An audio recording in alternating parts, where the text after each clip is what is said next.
The night glowed bright under the massive dome of AT&T Stadium in Arlington. The lights hung heavy, like stars waiting for two constellations to collide. Every fan in the stands could feel it, that special kind of silence before chaos. The ring, gleaming beneath the spotlight, was more than just a stage.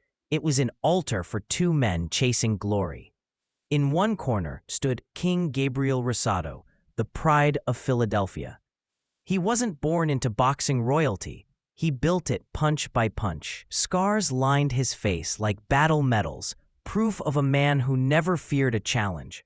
Rosado carried that blue-collar fire, the kind that doesn't fade, even after heartbreak and pain.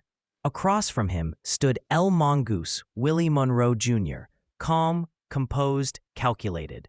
A master of defense, a tactician who moved with purpose.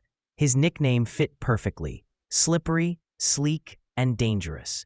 Where Rosado brought fury, Monroe brought finesse. And tonight, under the watch of referee Lawrence Cole, their worlds were about to collide for the vacant WBO Inter-Continental Middleweight title. It wasn't just about belts or rankings, it was about belief. Two fighters, one ring, and 1,000 dreams resting on their shoulders. As the bell prepared to ring, Monroe's calm eyes met Rosado's fiery stare. And in that brief silence, before the sound of leather on flesh, both men knew only one would rise as king. The first bell echoed, sharp and clean, cutting through the noise. Monroe started light on his feet, circling, jabbing, measuring. He moved like silk, never still, never predictable. His hands flickered, snapping Rosado's head back, then disappearing before the counter could find him. It was classic Monroe, smart, slick, and surgical. But Rosado wasn't there to admire movement. He was there to break it. Step by step, he began cutting the ring, testing distance, throwing body shots to slow the Mongoose's rhythm. Every time Monroe jabbed, Rosado gritted his teeth and walked forward. Round 2, same story. Monroe scoring clean, Rosado applying relentless pressure. The crowd watched in awe at the contrast, the surgeon and the soldier. Rosado's punches thudded heavy, echoing through the stadium, while Monroe's counters sliced through the air with precision. By round 3, Rosado found moments of success. A right hand over the top, a left hook grazing Monroe's temple. The king was closing in. But Monroe, cool as ice, adjusted, pivoted, slipped, and fired back with a snapping left. It was a chess match played with fists. Every move met with a counter, every mistake punished. The fight was turning into exactly what fans had hoped for: fire versus finesse, a mental and physical duel fought at the highest level. By the middle rounds, the fight had found its rhythm, a dangerous dance between chaos and control. Rosado's face bore the marks of war, a thin line of blood beneath his eye, but he smiled through it. Each punch Monroe landed only fueled the king's hunger. Round 5. Rosado lunged forward, catching Monroe with a right hook that jolted the crowd to their feet. The roar filled the stadium like thunder.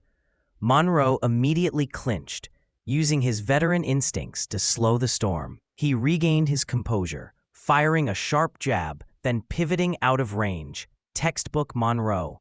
But the tide was shifting. Rosado's pressure began to suffocate. He trapped Monroe on the ropes, throwing flurries, hooks to the body, uppercuts inside, looping overhands that made the crowd gasp. Monroe, slick as ever, slipped and countered, but Rosado's determination made every second a battle. The exchanges grew heavier, more emotional. Monroe landed a clean left hand in round 7, snapping Rosado's head back.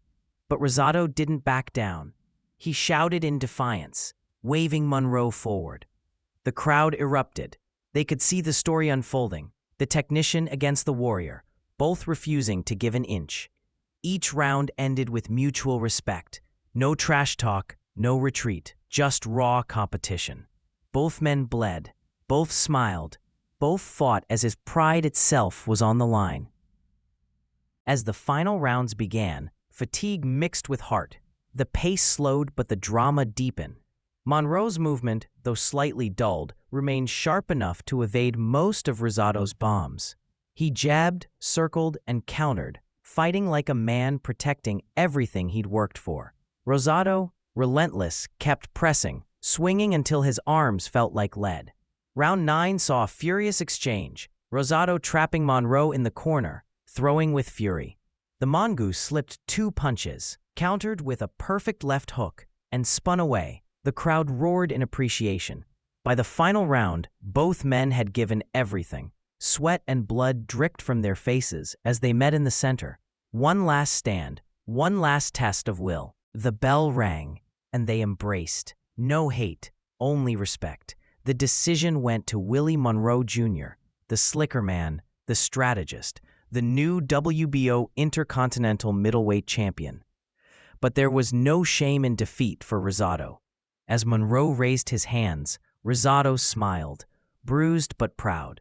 Because in boxing, victory isn't always about your hand being raised. Sometimes it's about standing tall when the storm ends. That night in Arlington, the King and the Mongoose gave the fans a war of skill, courage, and respect. A fight that reminded the world why boxing is called the sweet science.